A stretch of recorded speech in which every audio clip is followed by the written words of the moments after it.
রাখার আহ্বান জানাচ্ছি।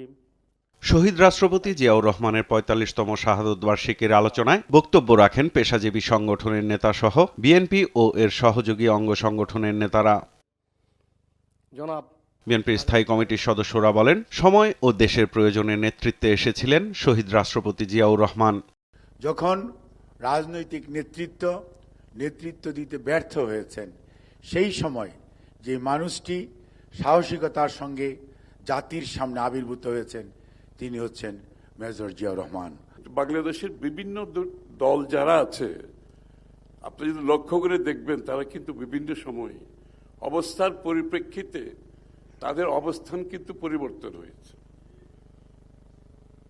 কারণ তাদের সেই ভিত্তি ছিল না, সেই দলগুলির সেই ভিত্তি ছিল না যেটা শহীদ জিয়াউর রহমান সাহেব আমাদের জন্য করে গেছেন। যে কোনো ধরনের ষড়যন্ত্র মোকাবিলায় সরকার প্রধানকে সতর্ক থাকার পরামর্শ দেন রাজনীতি বিশ্লেষক অধ্যাপক মাহবুবুল্লাহ।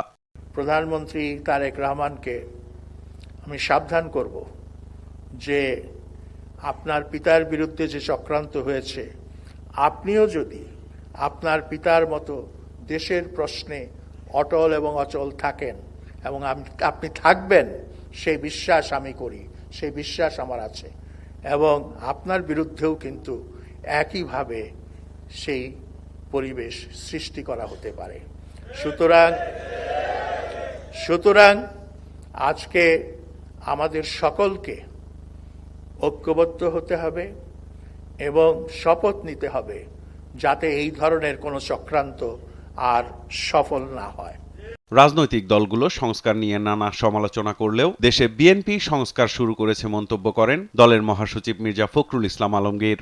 বাংলাদেশ জাতি যে সামনে এগিয়ে যেতে পারে সঠিক নেতৃত্ব দিলে সেটা তিনি প্রমাণ করেছিলেন। 1971 থেকে 75 ছিল একটা বিভীষিকাময় সময়, একটা দুঃসময়। স্বাধীনতা যেন ব্যর্থ হয়ে গেল এই কথা মনে হচ্ছিল প্রতি মুহূর্তে। সংস্কারের জন্ম তো বিএনপি দিয়েছে। শহীদ প্রেসিডেন্ট জিয়াউর রহমান তিনি একদলীয় শাসন ব্যবস্থা থেকে বহুদলীয় গণতন্ত্রে নিয়ে এসেছেন। এটা একটা মেজর সংস্কার ছিল। বলেন, একটি রাষ্ট্র গড়ে ওঠে তার প্রতিষ্ঠান নির্মাণের মধ্য দিয়ে, যার শুরুটা করেছিলেন শহীদ জিয়া। একটা গণতান্ত্রিক রাষ্ট্রকে গড়ে ওঠে শুধু তার প্রতিষ্ঠান নির্মাণের মধ্য দিয়ে, এবং সেটাই প্রেসিডেন্ট জিয়াউর রহমান সাহেব তার কাজ শুরু করেছিলেন এবং অনেক দূর এগিয়ে গিয়েছিলেন। সাইফুল রিপন, দেশ টিভি, ঢাকা।